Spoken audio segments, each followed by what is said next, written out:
Bueno, de regreso con ustedes, mis amigos, y conversando con Marco, aquí sobre todo sobre la guerra de abril del 65. Don Marco, ¿cómo está ya esa guerra de abril o ese conflicto armado? ¿Y cuál fue el impacto luego de la intervención norteamericana?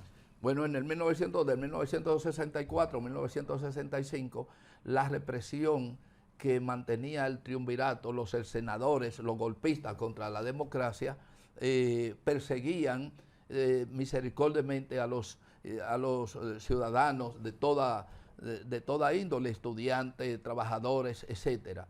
Se habían creado una serie de gremios de lucha, UNACHOSIN, uno de los principales bastiones de lucha,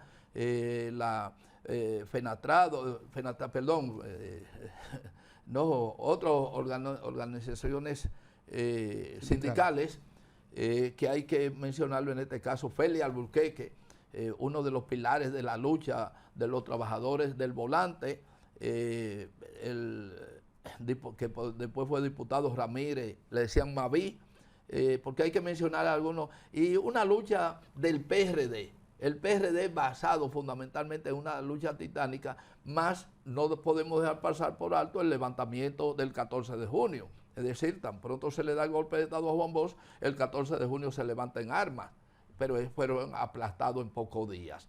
Pero esa situación crea un desasosiego político y social en el país que culmina con una conspiración entre civiles y militares democráticos que en el transcurso del tiempo se dieron cuenta, igual que Camaño y otros, que lo justo era que el pueblo tuviera su democracia. Ante esa situación, el 24 de abril, el capitán Mario Peña Taveras, encabezando un grupo de suboficiales, hace preso al jefe de Estado Mayor, que en ese entonces se llamaba Marcos Rivera Cuesta. Jefe de Estado Mayor del Ejército, fue apresado y mediante ese apresamiento, porque ya los complotadores habían sido denunciados y hubo que hacer una acción rápida.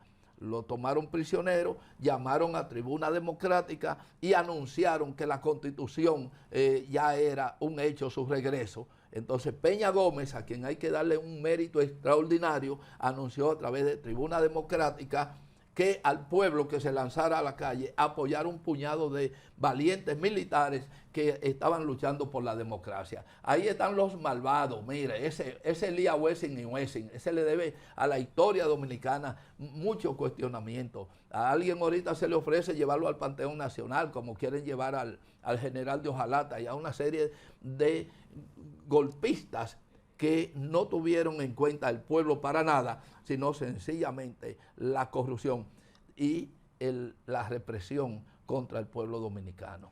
¿Cuáles fueron hubo una intervención norteamericana que fue pedida, como usted dijo, por esos golpistas, ¿no? ¿Cuál fue su impacto en la República Dominicana? En primer lugar, debo decirte que el impacto de ese levantamiento el 24 de abril fue enorme y la gran cantidad de militares a nivel nacional apoyaron en principio el movimiento y quedaron prácticamente aislados el grupo de golpistas y no podían sostener el empuje, la movilización popular.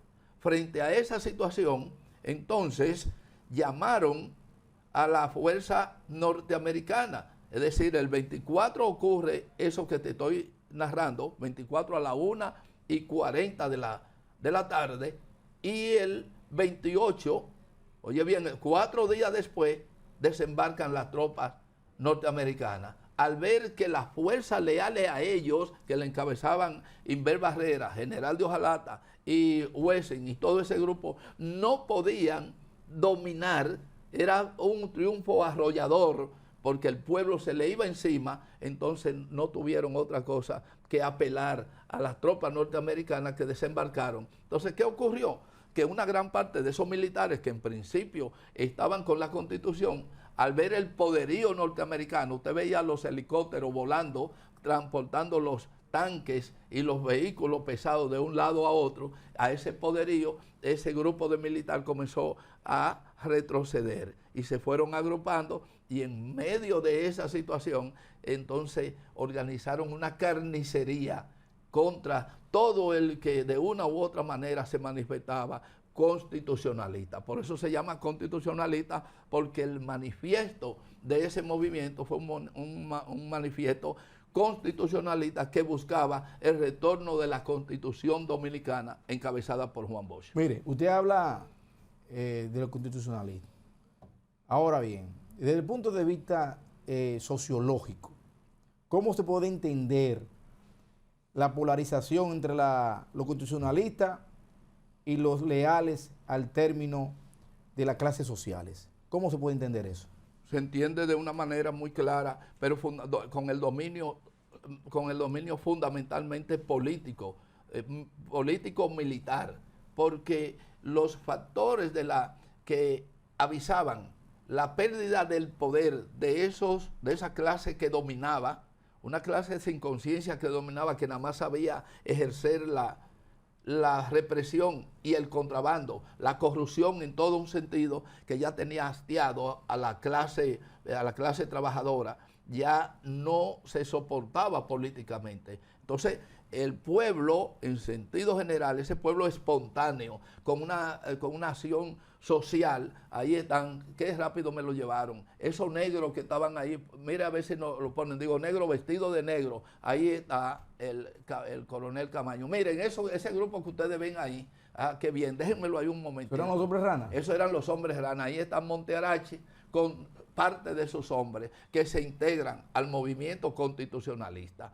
Y esa gente dejaron una historia, muchos de ellos andan vivos por ahí arrastrando las miserias con cadenas.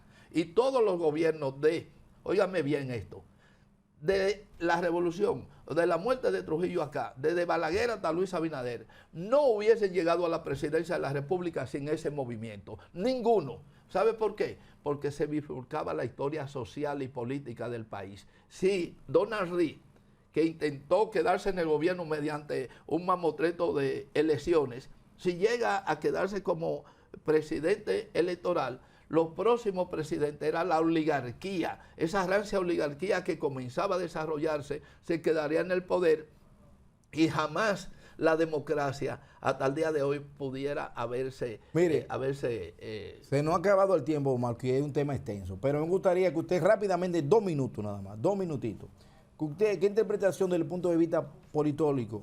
Usted, o lo vamos a hacer en el próximo segmento, ¿no? Vamos a hacer el próximo segmento porque esta es una preguntita muy importante. Bueno, muy bien. Vamos a la pausa.